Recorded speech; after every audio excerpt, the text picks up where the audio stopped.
Hello student, good morning all of you.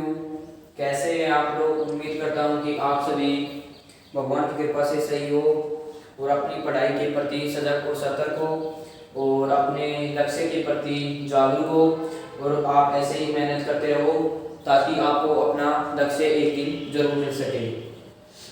मैं आपकी math faculty Rahul Rajput. हमने परसेंटेज टॉपिक के 4 पार्ट डिस्कस कर चुके हैं। आज हम परसेंटेज का पार्ट 5 डिस्कस करेंगे।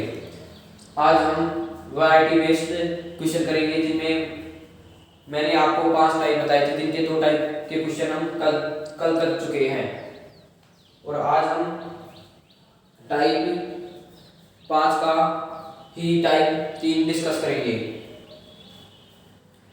तो उससे पहले एक मोटिवेशन शायरी हो जाती है, जो शायरी हमारे पूर्व राष्ट्रपति अब्दुल कलाम आजाद ने बताई थी कि सपने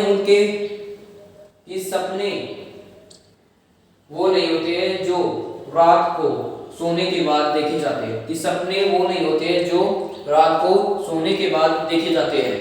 सपने वे होते हैं जो हमें सोने नहीं देते हैं। जब सीने में आग लगी हो नौकरी पाने की, तो हमें नींद कैसे आ सकती है? तो एपीजे अब्दुल कलाम ने कहा था कि ये सपने वे होते हैं जो हमें सोने नहीं देते हैं। अब हम डिस्कस करते हैं हमारा परसेंटेज का part 5 percentage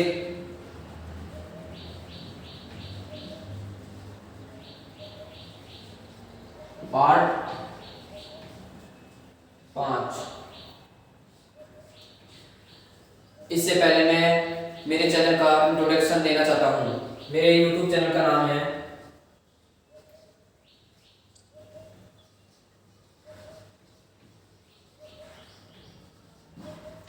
learn with JR brothers.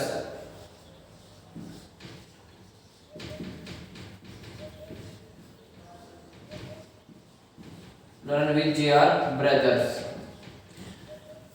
जिसको जो नए स्टूडेंट है वो इस पर लर्न विद जेआर ब्रदर्स पर जाकर हमारे चैनल को सब्सक्राइब करें और बेल आइकन को अवश्य दबा दें ताकि हमारी क्लास का नोटिफिकेशन आपको मिल सके।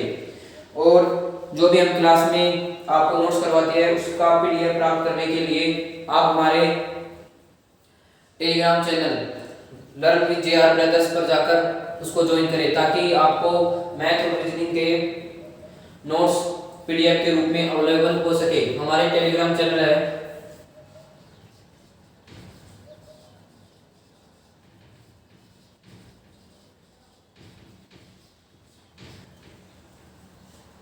Learn with JR brothers.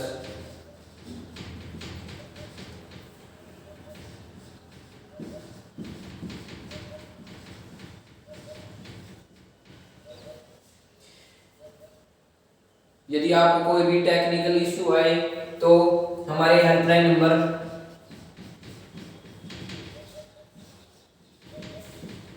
7023616179 पर कॉल करें तो आप इसको काटते हैं।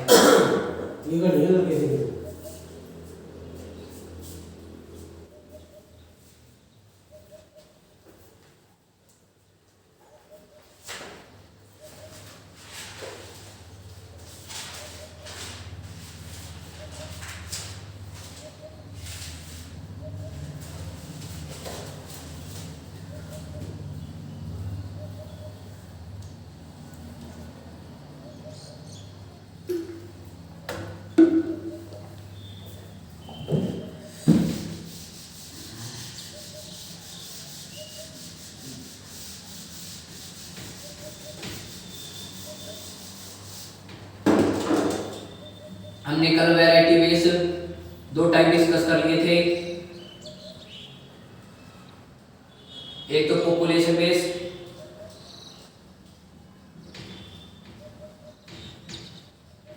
एक शुगर एंड राइस बेस।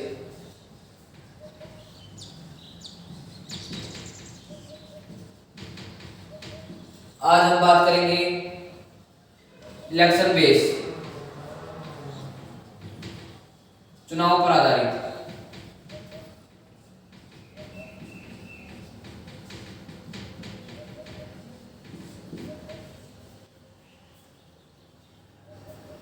जब व्यक्ति चुनाव में खड़ा होता है तो हम केवल एक पार्टी या एक आदमी को ही अपना मत दे सकते हैं, न कि हम दो जनों को अपना मत दे सकते हैं। हम केवल यदि इलेक्शन में 15 जने खड़े होते हैं, 15 जने खड़े होते हैं तो हम केवल अपना वोट एक को ही डालते हैं, वो कोई भी हो सकता है, न कि हम एक से ज्यादा को अपना मत डालते हैं। अब हम इसको एग्जाम्पल के थ्रू आपको समझाते हैं।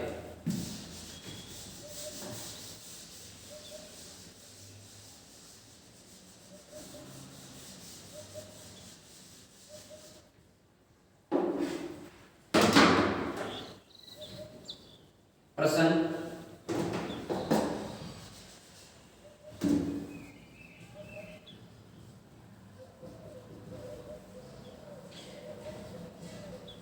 एक चुनाव में दो उम्मीदवारों में से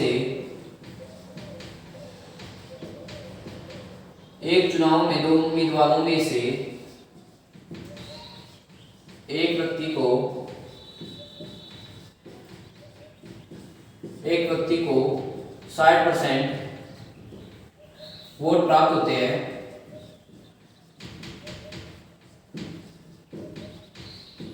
और वो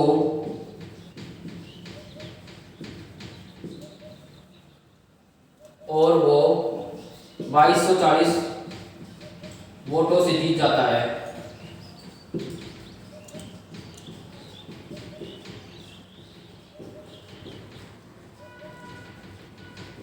तो कुल मतों की संख्या कितनी थी?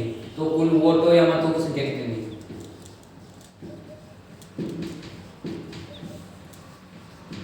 कुल मतों की संख्या कितनी थी?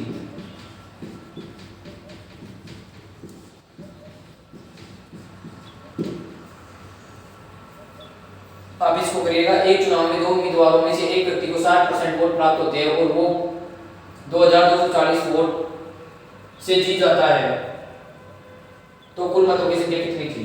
तो इसको अब हम हल करते हैं। आप सभी को पता होगा कि प्रारंभ में कुल 100% वोट प्राप्त होते हैं जिनमें से जीतने वाले को 60% वोट प्राप्त हुए। जब जीतने वाले को 60% वोट प्राप्त हो गए तो हारने वाले को अपने आप 40% वोट प्राप्त होंगे, ये तो सबको पता होगा। और वो 2240 इन 2240 वोटों से जीत जाता है। लेकिन यहाँ कितना दिखे इससे? 20% दिखे इससे। लेकिन क्वेश्चन में कितना दे रखा है? 2240। और कुल क्या पूछा है? कुल मतों की संख्या। तो 2240 बटे 20 गुना 100।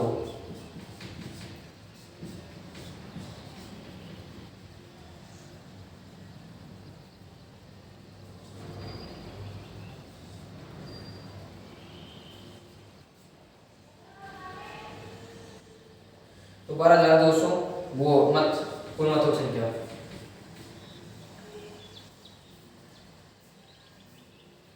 कुल मतों की संख्या 12200 नहीं 11200। कुल मतों की संख्या 11200।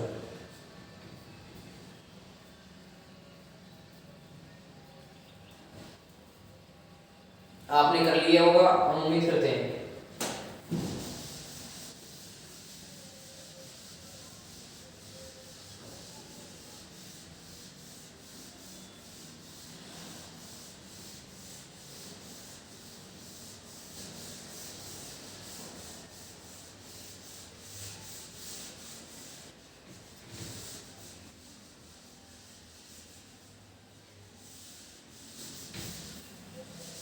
अगला नेक्स्ट क्वेश्चन करेगा नंबर 2। एक चुनाव में दो उम्मीदवारों के बीच एक चुनाव में दो उम्मीदवारों के बीच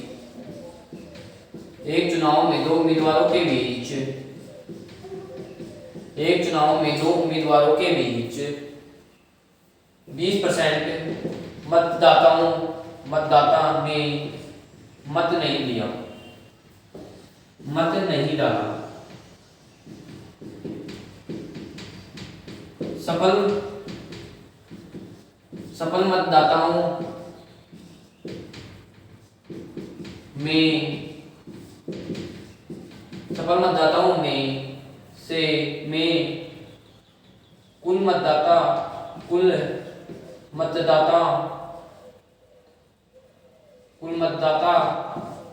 का 50% प्राप्त कर एक उम्मीदवार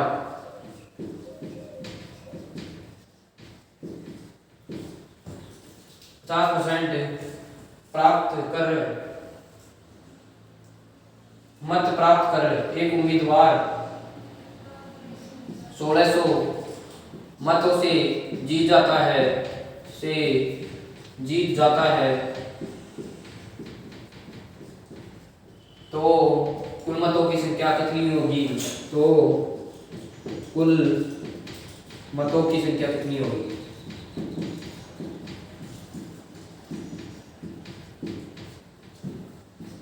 तो कुल मतों की संख्या कितनी होगी?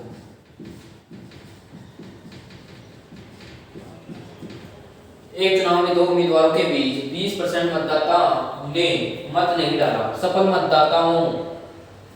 मतदाताओं में से कुल मतदाताओं के 50% को एक उम्मीदवार ने प्राप्त कर 1600 मतों से वह जीत जाता है तो कुल मतों की संख्या कितनी होगी? अब इसको हम करते हैं हल। प्रारंभ में कुल कितने मत थे? 100%, लेकिन 100 मत थे जिनमें से 20% मतदाताओं ने मत नहीं किया, कितने बच गए? 80 बच गए, तो 80 सफल मतदाता हो गए हमारे। तो जब सफल मतदाता हो गए वो कुल मतदाताओं, देखो यहाँ पे बहुत अच्छी चीज ले रखी है, कुल मतदाताओं। यहाँ पर बहुत से अधिकतर बच्चे गलती कर बैठे हैं। यहाँ क्या ले रहे हैं? कुल मतदाताओं 50%। हमें 50% किसका लेना है? या तो इसका लेना है या 100 पूरे 100 का लेना है, कुल मतदाताओं का लेना है, या जो एक सफल मतदाता है उनका लेना है? 40%। क्वेश्चन में क्या ये तो है कुल मतदाताओं का 50% और ये है सफल मतदाताओं का। तो क्वेश्चन में क्या दे रखा है? कुल मतदाताओं का 50%। तो हमारे ये क्या होगा? इसका 50%, तो इसका 50% ये आ गया। कितना बच गया? 30%। अब कितना दिखेंगे इससे? 20%। तो 20% का दिखेगा, लेकिन क्वेश्चन में कितना दे रखा है? 1600। तो कुल मतों की संख्या कितनी हो जाएगी? 1600 बटे 20 गुणा 100, 8000। आप इसको कर सकते हैं।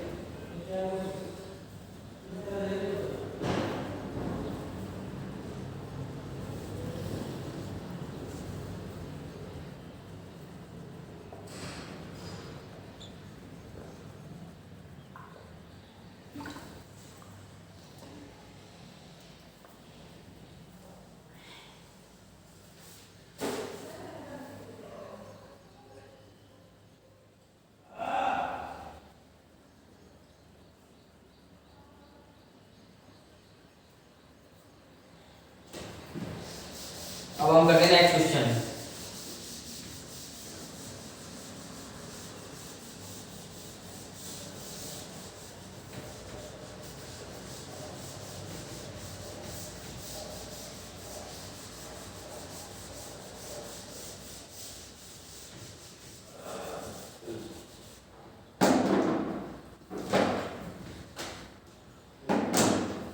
कि एक चुनाव में दो उम्मीदवारों के बीच 10% मतदाताओं ने मत नहीं डाला, मत कोष्टक में वोट नहीं डाला।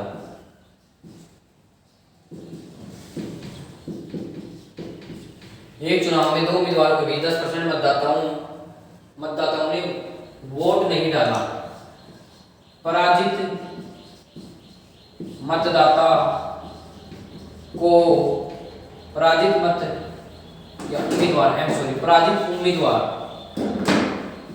उम्मीदवार को सफल मतदाताओं का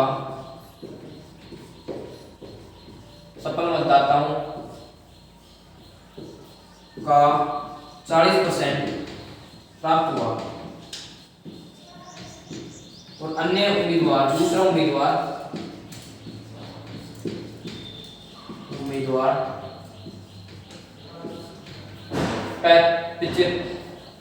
7,560 मतों से जीत जाता है।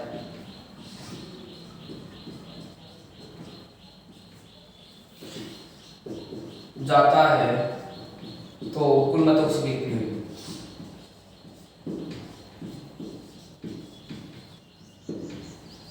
कुल मतों की संख्या कितनी होगी?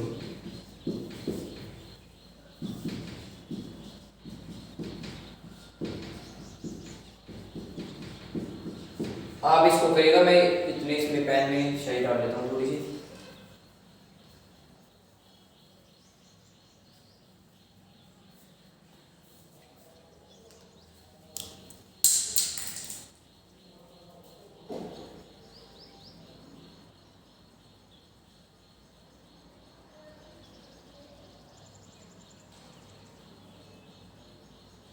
तो आप इस क्वेश्चन को सोल्व करेगा, मैं पेन में शाही डाल देता हूँ।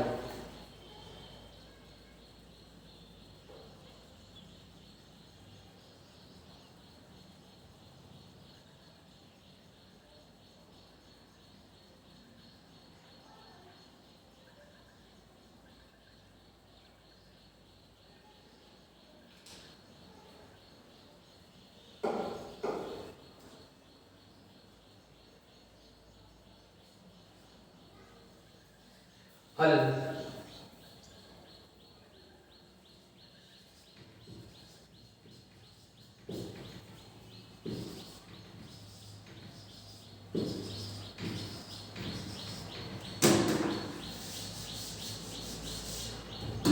हल एक चुनाव के उम्मीदवारों के बीच 10% मतदाताओं ने मत नहीं डाला, मतलब 100% कुल मतदाता थे, जिसमें से 10% मतदाताओं ने वोट नहीं डाला, कितने बच गए? 90%।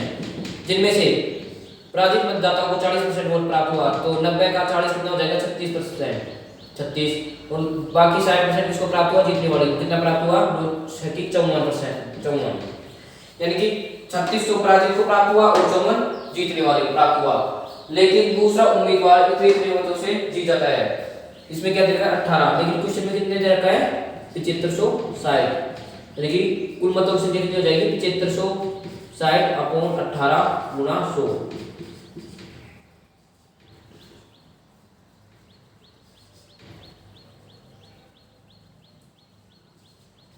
42,000 कुल मतों की संख्या 42,000। आप इसको लिख सकते हैं या इसका स्क्रीनशॉट ले सकते हैं। अब हम बढ़ते हैं आगे।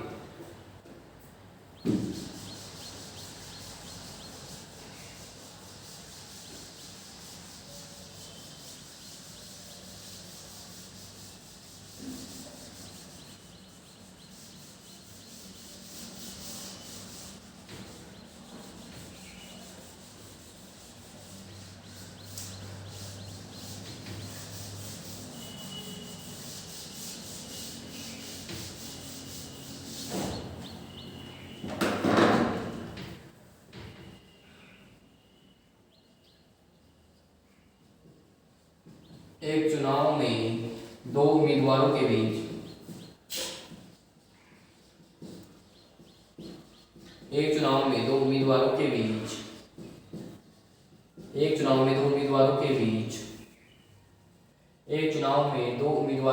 20% मतदाताओं 20%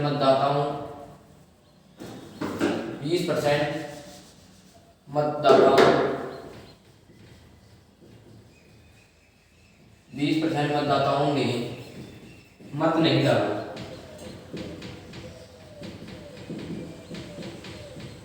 और शेष में कुल मतों का 10% अमान्य कर दिया गया।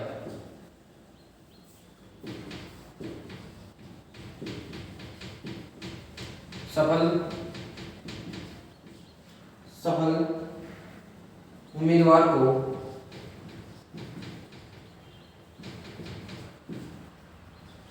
60% वोट मिले और वो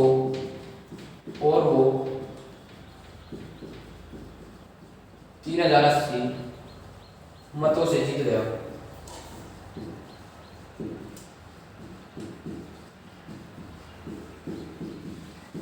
तो कुल मतों की संख्या कितनी होगी? तो बच्चों इसको ध्यान से करेगा, इसमें आपको लैंग्वेज में फंसाया गया है तो आप इसको ध्यान से करेगा। तो कुल मतों की संख्या कितनी होगी?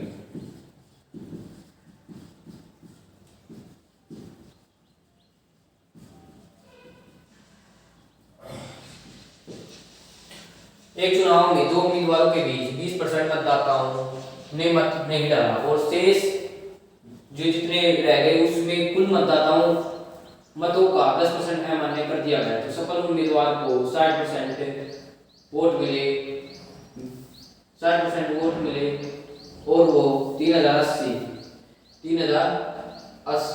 मतों से जीत गया। तो कुल मतों की संख्या कितनी होगी? अब इसको हम करते हैं हल। मतलब 100% थे जिनमें से 20% ने मत नहीं डाला, तो कितने बच गए? 80। अब 80 थे उनमें से कुल मत मतलब 100 का 100 था ना, कुल मत 100 है तो उसका 10% यानी कि 10%, 80 का 10% नहीं, कुल मतों का 100 जो कुल मत थे ना उसका 10%। तो 80 में 10% गए तो 70। अब 70 में जो उम्मीदवार जीत गया उसको 60% और जो हार गया उसको 40%। तो कितना प्राप्त हुआ इसको? जीतने वाले को 42 और हारने वाले को 28। कितना अधिक? 14। ये क्वेश्चन कितने दे रखा है? 3080। तो कुल मतों की संख्या 3080 बटे 14 गुणा 100, 220 गुणा 100, 22,000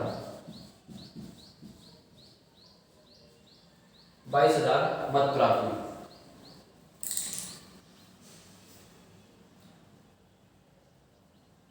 तो जिनको समझ में आ गया वो इसको उतार लो, जिनको नहीं आया वो क्लास से होने के बाद इसको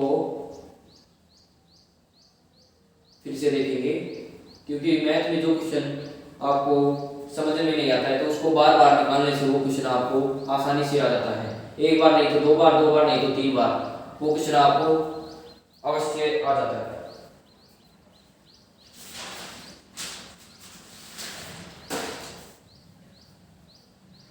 अब हम बात करेंगे नेक्स्ट टाइप की।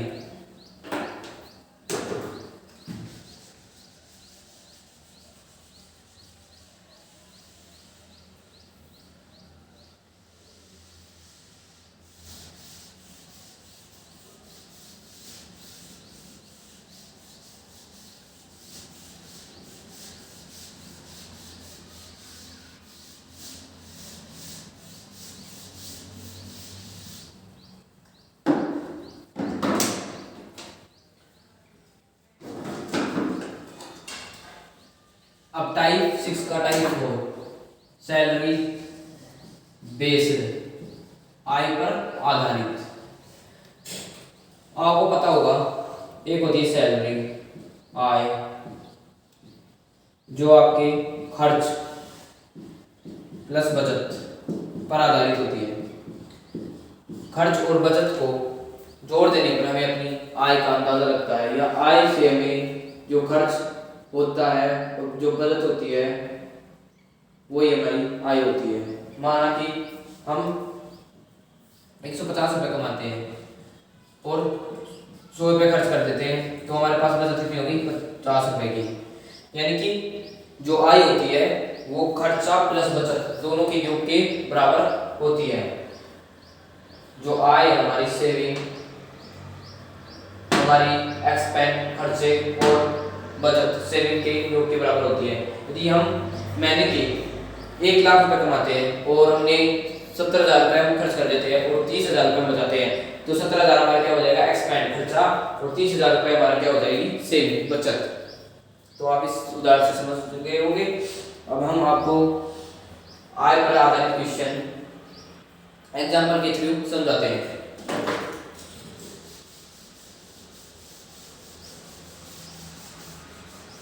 जैसे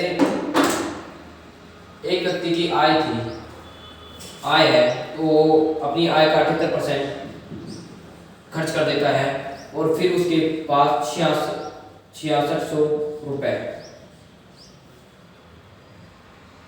बच जाते हैं, तो व्यक्ति की आय कितनी होगी? क्वेश्चन को सुनिएगा, मैंने क्वेश्चन पूरा नहीं लिखा, वैसे लिख दिया। यदि व्यक्ति अपनी आय का 78% खर्च कर देता है तब उसके पास 6600 रुपए शेष रहते हैं, तो व्यक्ति की आय कितनी होगी? आपको पता होगा कि आय 100%, खर्चा 78%, तो प्लस बचत, तो बचत कितनी होगी? 22%। लेकिन क्वेश्चन में कितनी दे रखी है? 6600, तो 6600, तो व्यक्ति की आय पूछेंगे तो 6600 बटा 22 गुना 100 बाई 66, तो 30,000 आंसर हो जाएगा हमारा।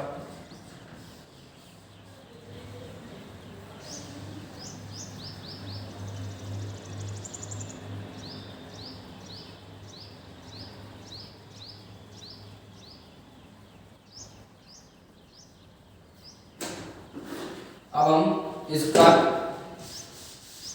अगला क्वेश्चन करते हैं।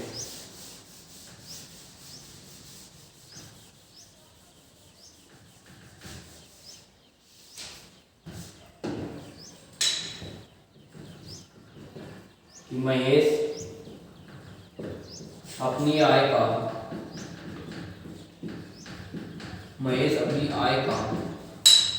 20% घर के किराए पर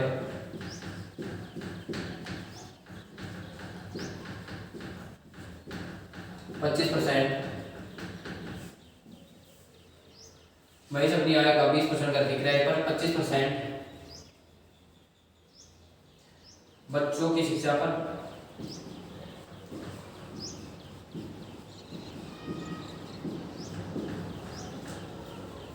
5% इंश्योरेंस पॉलिसी पर,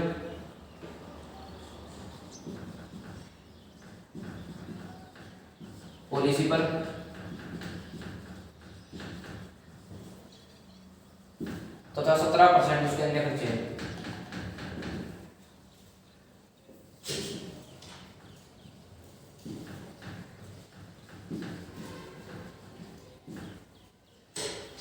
अन्य खर्चे हैं और वो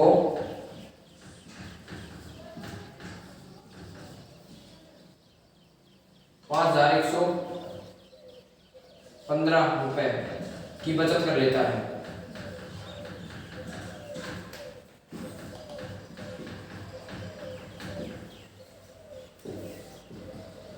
तो उसकी आय कितनी होगी?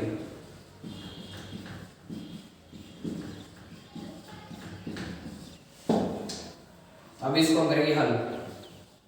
इसको हल करने के लिए सबसे पहले ये समझिएगा, महेश अपनी आय का 20% घर के किराए में, जितनी उसकी आय होगी उसका 20% घर के किराए में, 25% बच्चों की शिक्षा पर, 5% अन्य कार्य पर और 17% अन्य कार्य पर। तो कुल कितना हो गया? 17, 5, 22 और 25,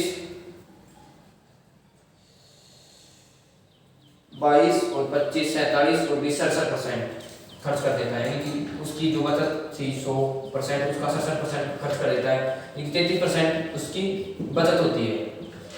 लेकिन क्वेश्चन में हमें बचत कितनी दे रखी है? 5115 रुपये।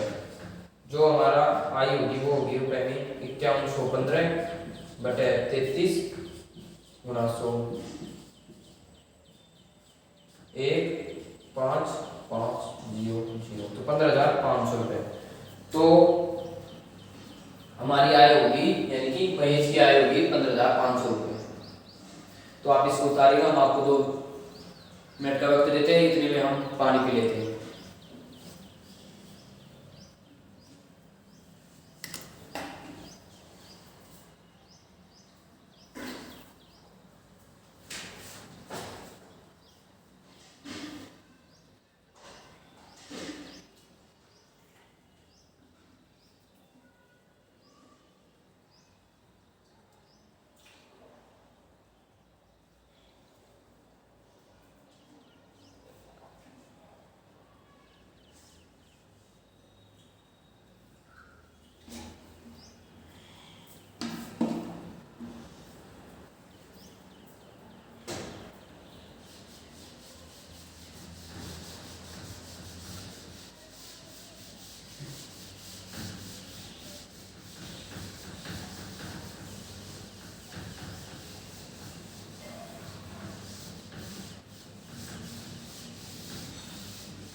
नेक्स्ट क्वेश्चन करेगा नीरज अपनी आय का 20% खर्च घरेलू कार्यों में कर देता है।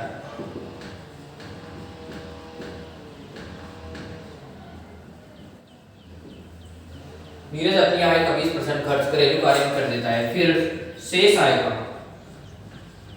ध्यान से क्वेश्चन को पढ़िएगा, फिर शेष आय का 20% बच्चों की शिक्षा पर,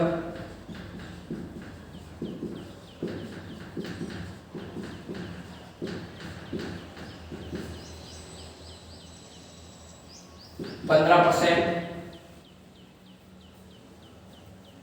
दवाई पर, एक्चुअली 12% दवाई पर, 15% मनोरंजन पर,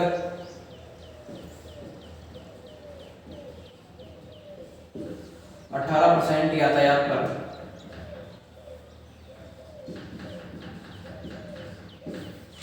खर्च कर देता है।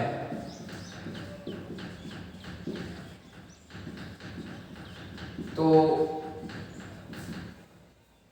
उसकी बचत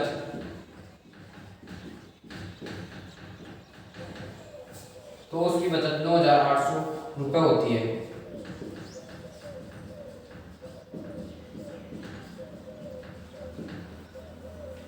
तो उसकी आय कितनी थी? उसकी आय कितनी है?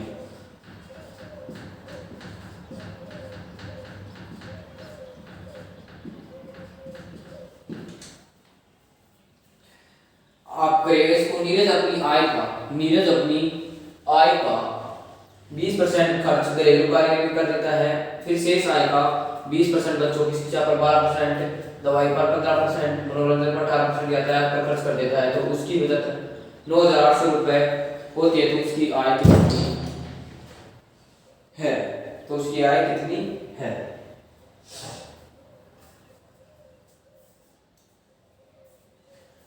तो हल करेगा इसको, माना कि प्रारंभ में नीरज की आय कितनी थी 100, जिसका वो 20% खर्च कर देता है, तो कितनी रह जाती है 80। अब शेष आय का, ये क्वेश्चन ध्यान देगा, शेष आय जो हमारी 80 रह गई ना, उस आय का 20% बच्चों की शिक्षा पर, 12% दवाई पर, 15% मनोरंजन पर, 18% यातायात पर, तो कितना हो गया 65% खर्च कर देता है। तो 80 का 65% कितना हो गया?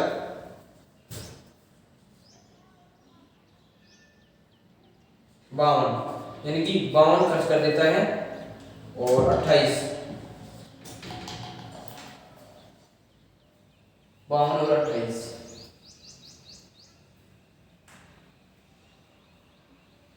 52 तो खर्च कर देता है, 28 की बचत होती है, लेकिन 28 नहीं क्वेश्चन कितनी दे रखी है? 9,800 रुपये। 9,800 रुपये बच्चा 28 गुणा 100, तो कितना आ जाएगा? 3 बार कट जाएगा, फिर 5 बार, 35,000। आप इसको उतारिएगा।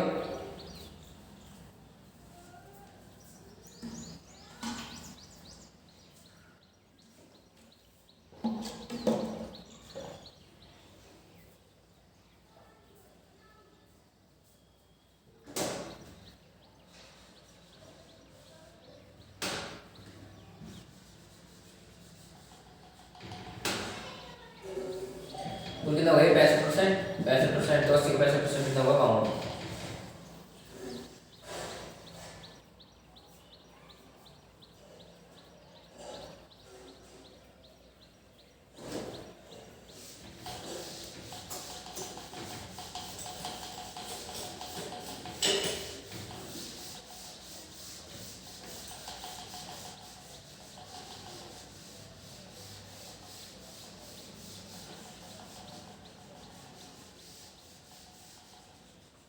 अब बहुत ही मोस्ट इंपॉर्टेंट क्वेश्चन आने वाला है, जो छोटे से लेकर बड़े एग्जाम में पूछा जाता है।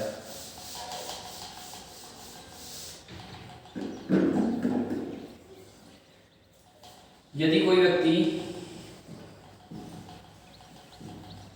अपनी आय का 75% खर्च कर देता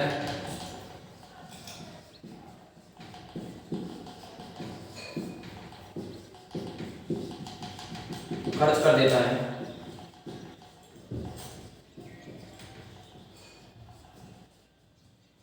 अपनी आय का 75%, यदि कोई व्यक्ति अपनी आय का 75% खर्च कर देता है, यदि आय को 20% बढ़ाते हैं तो खर्चा 10% बढ़ाते हैं तो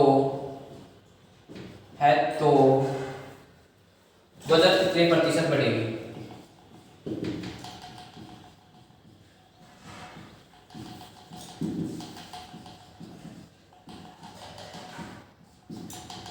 इसको वेरी वेरी वेरी मोस्ट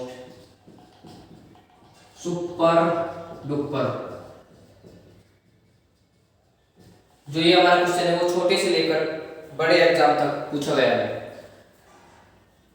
कई बच्चे तो इसको सीधे ही रट लेते हैं। अब इसका हम आपको सॉल्यूशन कराते हैं। हल, यदि कोई व्यक्ति अपनी आय का 75% खर्च कर देता है, उसकी आय कितनी थी? 100%, खर्च 75%, तो बचत 25%। जब आय को 20% बढ़ाते हैं तो 100 का 20% बढ़ाते हैं तो कितनी बढ़ जाएगी? 120, और खर्चा 10% बढ़ाएंगे तो कितना? 7.5, 82.5, तो बचत कितनी हो जाएगी? 37.5। तो हमारी बचत कितनी बढ़ जाती है? 25 से 37.5, तो कितनी? 12.5%। 12.5% बढ़ती है कहां से? 25 से, गुणा 100 तो 50%। तो हमारी बचत कितनी बढ़ेगी? 50%। तो आप इसको देखिएगा और करिएगा। प्रारंभ में आय कितनी थी? 100% मान लेते हैं, और खर्च कितने दे रखा है क्वेश्चन में? 75%, तो वो बचत कितनी हो जाएगी हमारी? 25%। फिर इसमें दे रखा है कि व्यक्ति होता है ना, जो उसकी आय होती है ना, जो 20% बढ़ जाती है, यानी 100 से कितनी हो जाती है? 120, और वो खर्चा भी 10% बढ़ा देता है, यानी कि 75 से वो 10% खर्चा बढ़ा देते हैं, यानी कि 7.5 और बढ़ा देते हैं, यानी कि 82.5 बढ़ा देता है। तो बचत कितनी हो जाएगी अब? 120 माइनस 82.5, तो 37.5, तो 37.5 हो गई। जो पहले कितनी सी बचत? 25 से 37.5 कितनी बढ़ी? 12.5, कहां से? 25 से, तो गुणा 100, तो 12.5 गुणा 25/100, तो कितना आ जाएगा? 50%। तो आप इसको उतारिएगा।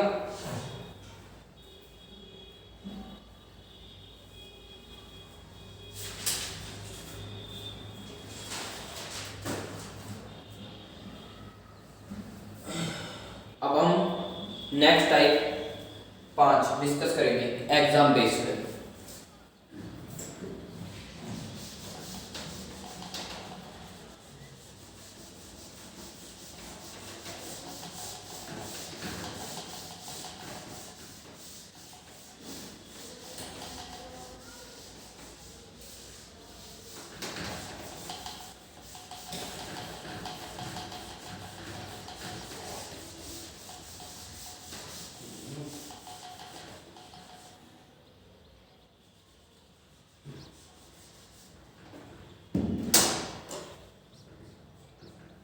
एग्जाम बेस्ड,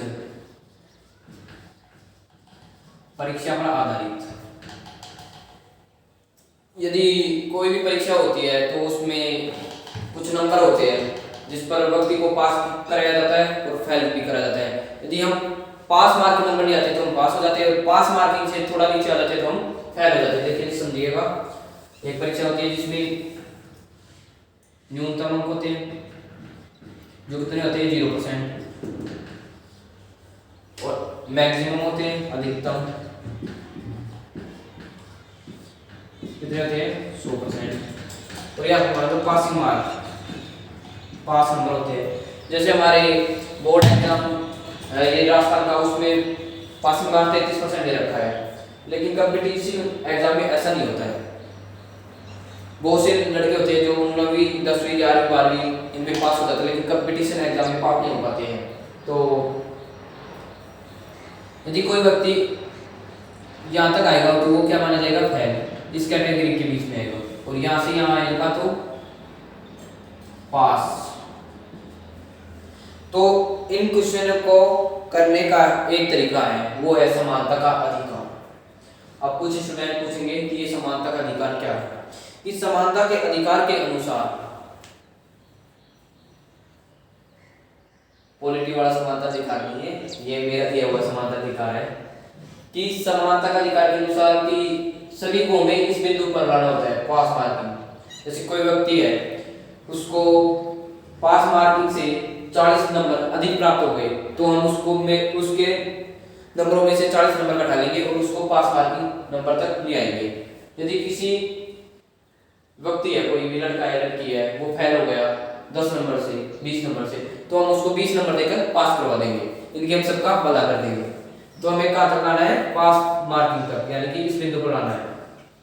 अब हम इसके क्वेश्चन करते हैं एग्जाम्पल के थ्रू। आपको अच्छा समझ में आएगा एग्जाम्पल के थ्रू, तो आप इसको उतार सकते हैं।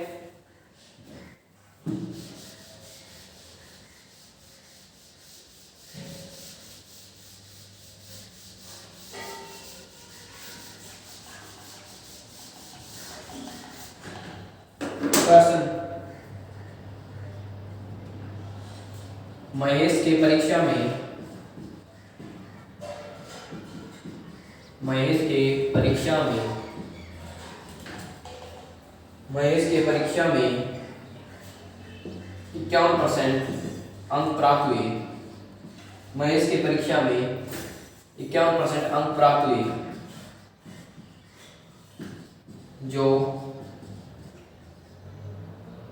उत्तीर्ण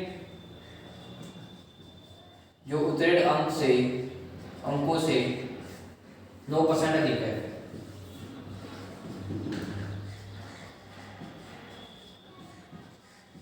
अन्य लड़के नीरज को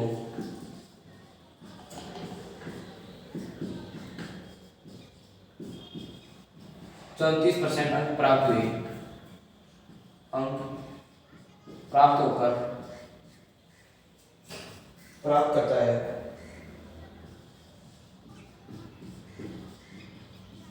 और 30 अंक से असफल हो जाता है।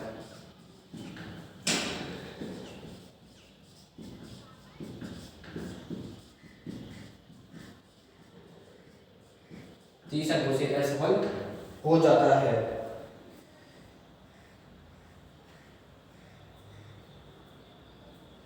यदि अमित अधिकतम अंकों से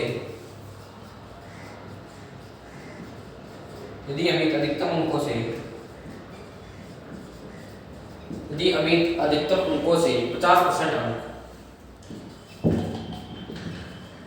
अधिकतम अंकों से 50 अंक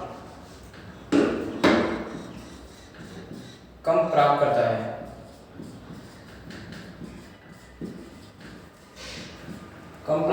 है, तो अमित ने कितने अंक प्राप्त करें?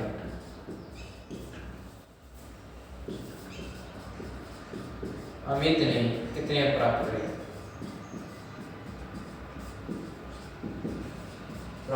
तो आप इसको करेगा, मैं आपको 2 मिनट का वक्त देता हूं।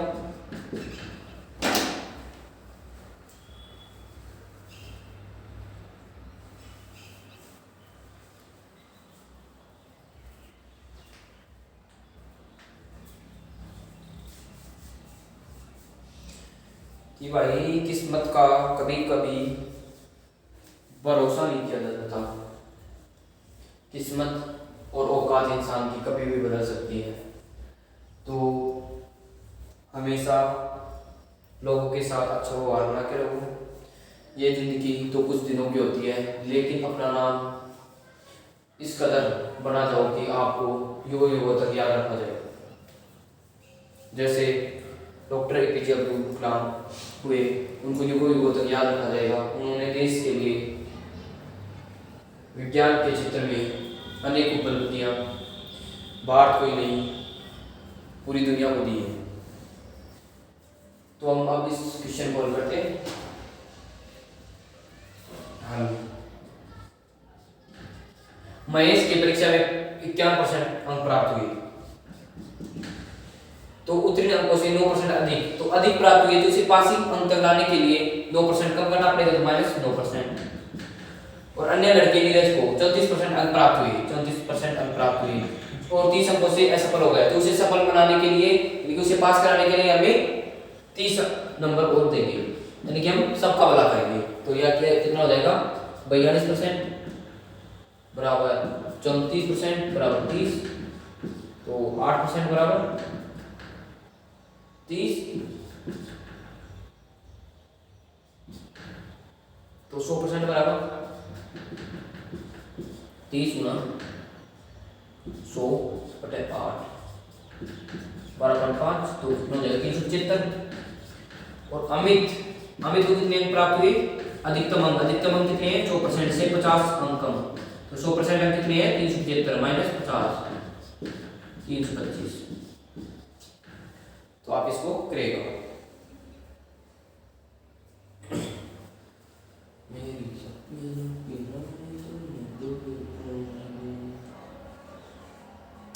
यानी कि हमें जो भी लड़का या लड़की है उन सबका भला करना है, हमें उनको पासिंग नंबर दिलाने हैं। यदि अब की क्वेश्चन के अंदर महेश की परीक्षा में 51% अंक प्राप्त हुए, तो उत्तीर्ण अंकों से 9% अधिक है। अन्य लड़के नीरज को 34% अंक प्राप्त हुए, करता हुआ 30 अंकों से असफल हो जाता है। यदि अमित अधिकतम अंकों से 50% अंक कम प्राप्त करता है, तो अमित ने कितने अंक प्राप्त किए, यानी कि हमें पासिंग मार्क्स तक नंबर लाने होते हैं। यदि उसने अधिक अंक प्राप्त करे तो उसे पासिंग नंबर तक लाने के लिए कम कर देंगे।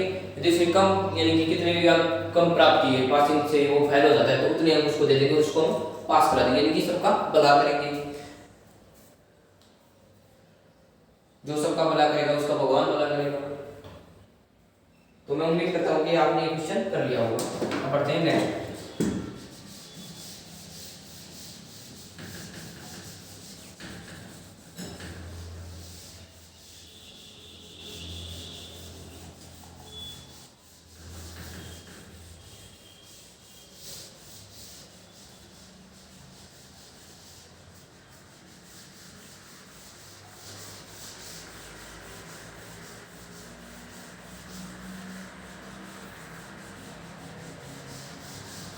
नेक्स्ट क्वेश्चन देखिएगा।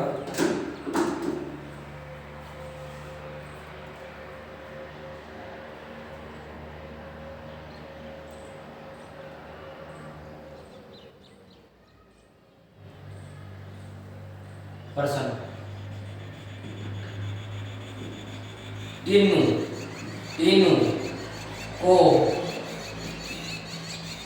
किसी परीक्षा में, तीनों को किसी परीक्षा में 48% अंक प्राप्त हुए।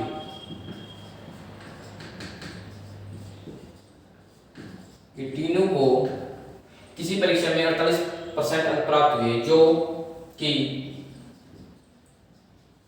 पासिंग अंक, उत्तीर्ण अंक से 10 अधिक है, उत्तीर्ण अंक से 10 अधिक है, तो अन्य लड़के राठी को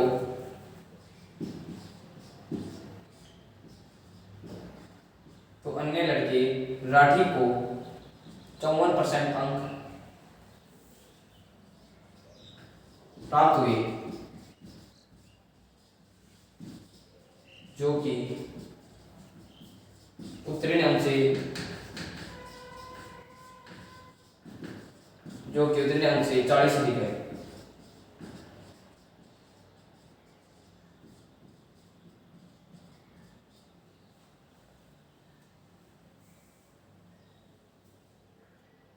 तो सोनू को अधिकतम अंकों से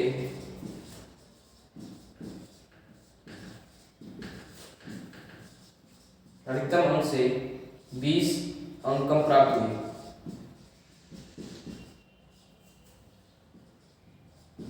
तो सोनू को कुल कितने अंक प्राप्त हुए? तो सोनू को कुल कितने अंक प्राप्त हुए?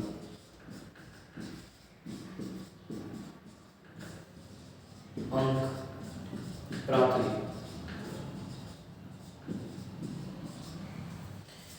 तो आप इसको करेगा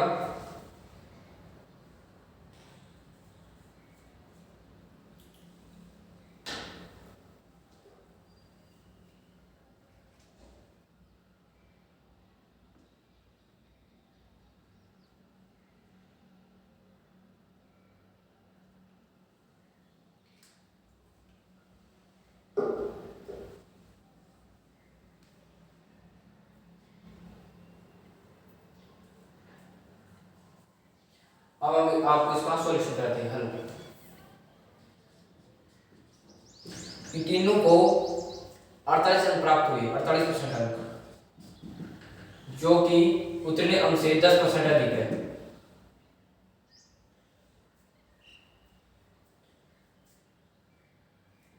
प्लस 10%। अन्य किसी लड़के राठी को अधिक नहीं, यहाँ पे कम आएगा, 10% अंक कम है। तो अन्य किसी लड़के राठी को 54% अधिक अंक प्राप्त होते हैं,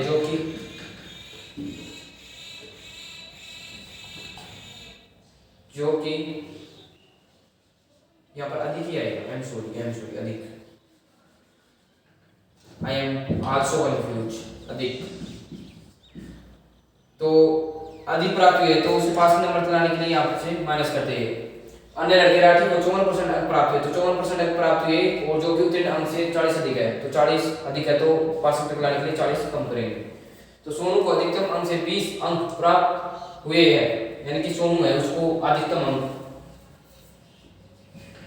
कितने हैं? 100%, उससे 20 नंबर कम प्राप्त हुए, तो ये बताना है हमें हमको। तो ये कितना होगा? 38% बराबर 54% माइनस 40, तो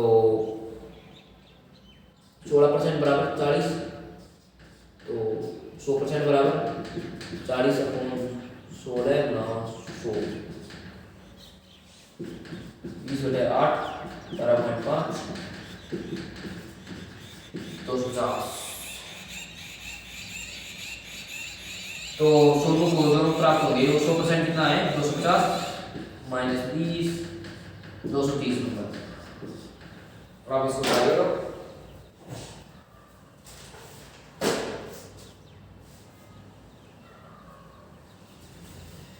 अब हम नेक्स्ट टाइप व्हेन आरेख से जो क्वेश्चन बेस्ड होते हैं उनकी चर्चा करेंगे।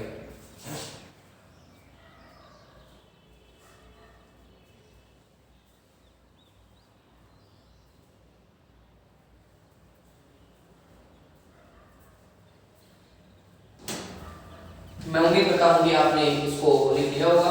जिन्होंने नहीं लिखा वो जब हमारी क्लास सेव हो जाए उसके बाद लिखेगा।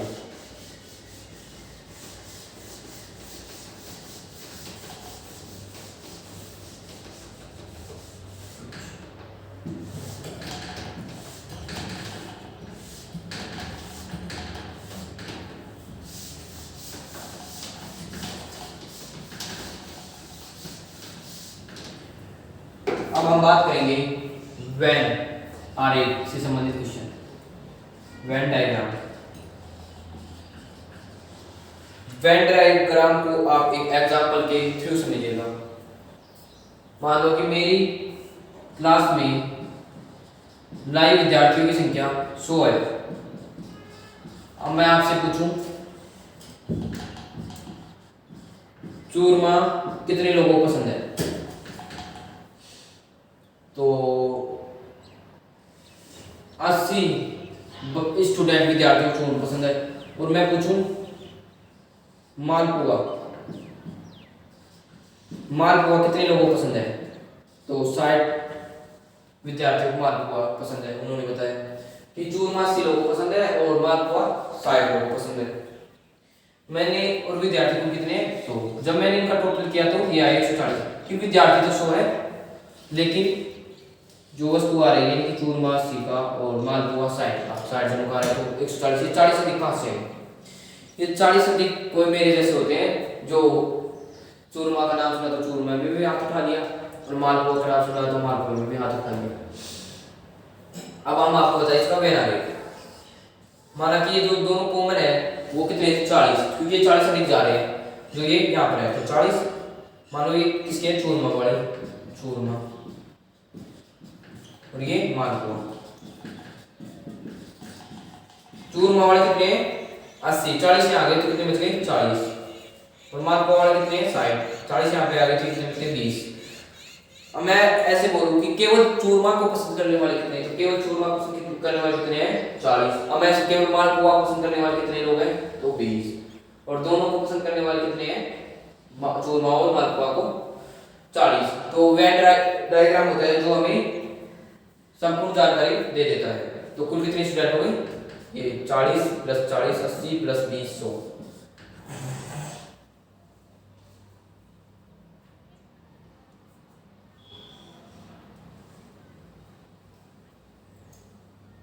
अब मैं आपको इसको एक एग्जांपल के थ्रू समझाता हूं।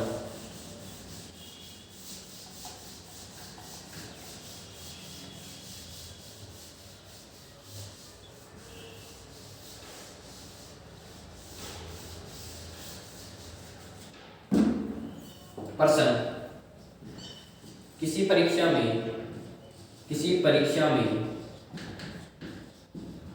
25% विद्यार्थी अंग्रेजी में असफल,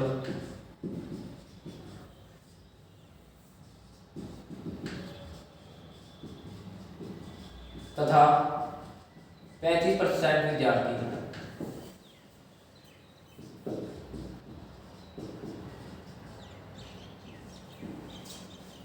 गणित में असफल, तथा 20% विद्यार्थी दोनों विषयों में फेल हो जाते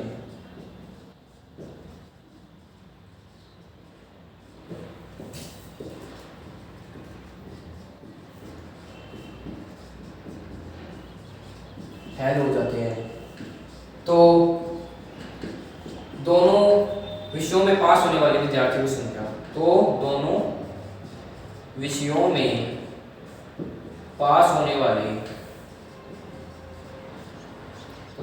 में पास होने वाले विद्यार्थी की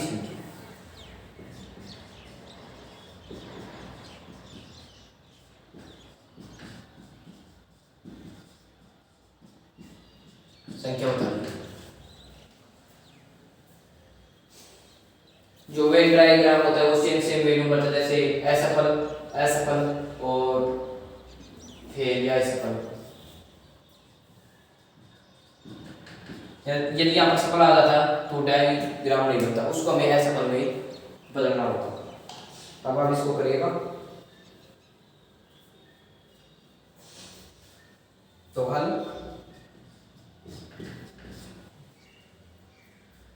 किसी परीक्षा में 25% विद्यार्थी अंग्रेजी में फेल हो गए, तो अंग्रेजी में कितने हो गए 25%, और गणित में मैथ में 35%, और दोनों में 20%। इसका डायग्राम बनाते हैं। पहले लिखना होता है दोनों का, तो 20%, ये मान लो इंग्लिश, ये मान लो मैथ, तो 20 और कितने 5% बच गए, 5 ही हो गए, तो 20 और मैथ की और कितने बच गए 15, ये 35 हो गए, 25 हो गए, ये कितने हो गए 25 और 15 40% विद्यार्थी फेल हो गए। तो पास कितने हो गए 100 - 40 60%। तो जो 60% विद्यार्थी है वो दोनों विषय में पास हो गए। बस हमें ये ध्यान रखना है कि सेम कंडीशन दे रखी होगी, यानी असफल और असफल, तभी हमारा वेन आरेख बनेगा, नहीं तो दूसरे तरीके से बनेगा, जो हम आपको अगले क्वेश्चन में कराएंगे। तो आप इसको सिगरी उतार लें। क्योंकि क्लास का भी टाइम हो रहा है। अब हम चलते हैं इस क्लास के अंतिम क्वेश्चन पर।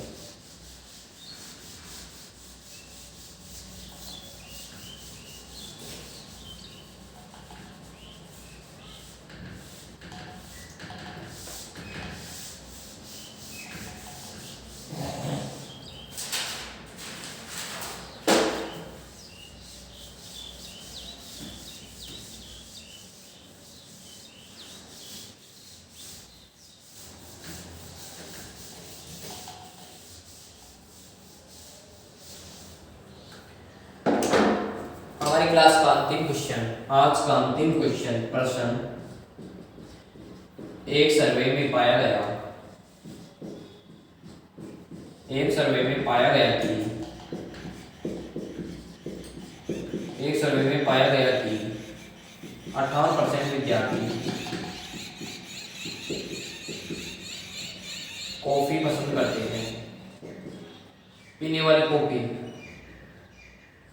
पसंद करते हैं, और 48%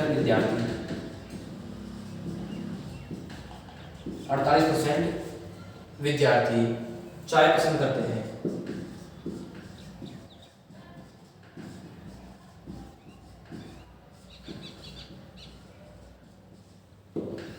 एक सर्वे में पाया गया कि 58% विद्यार्थी को पसंद करते हैं और 48% विद्यार्थी चाय पसंद करते हैं, तथा 10% विद्यार्थी चाय या कॉफी दोनों पसंद नहीं करते।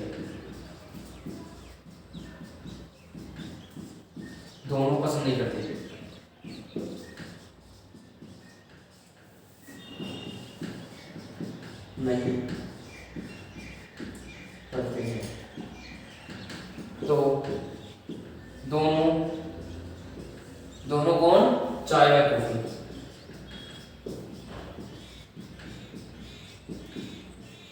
को पसंद करने वाले विद्यार्थी कितने प्रतिशत है?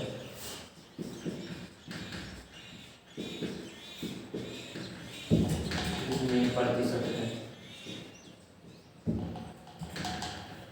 हल।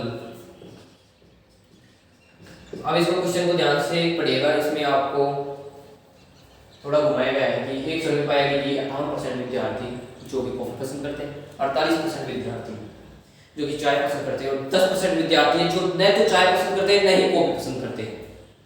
तो ये कॉमन वाला थोड़ा अलग दे दिया ना, डोंट लाइक, और चाय और कॉफी में लाइक दे दिया। तो चाय और कॉफी को हम डोंट लाइक में चेंज करते हैं, यानी कि कॉफी को कितने पसंद करते हैं? 58%। तो कॉफी को नहीं पसंद करने वाले 42%, टी को पसंद करने वाले 48%, और टी को पसंद नहीं करने वाले 52%, और कॉफी व टी दोनों को नहीं पसंद करने वाले 10%। तो अब हम इसका डायग्राम बना सकते हैं या नहीं, बताइए। बना सकते हैं ना? तो बनाइए। 10% दोनों पसंद करते हैं, और ये मान लो कॉफी और ये चाय, और 42% कॉफी पसंद करते हैं। 10% आ गया, कितना आएगा? 32%, और ये कितना आएगा? 10% आ गया 52 में से, तो कितना आएगा? 42%। ये कितना हो गया? तीनों 84%, यानी कि 84% विद्यार्थी है जो तो न तो कॉफी पसंद करते हैं और न ही चाय। तो कितने ऐसे विद्यार्थी होंगे जो कि दोनों पसंद करेंगे? 100 माइनस 84, 16%। तो 16% विद्यार्थी होंगे जो कॉफी भी पसंद करेंगे और चाय भी पसंद करेंगे, और 84% विद्यार्थी ऐसे होंगे जो तो नहीं तो चाय पसंद करेंगे नहीं कॉफी पसंद करेंगे। तो आप इसको उतारना। तो हमारी क्लास का वक्त हो चुका है, और परसेंटेज की एक अंतिम क्लास कल बन जाएगी, कल रहेगी, जो हम परसेंटेज का समापन कर देंगे और कुछ प्रीवियस ईयर क्वेश्चन डिस्कस करेंगे। तो मैं अब आपसे विदा लेना चाहता हूँ। जय हिंद, जय भारत माता की। Good bye, have a nice day.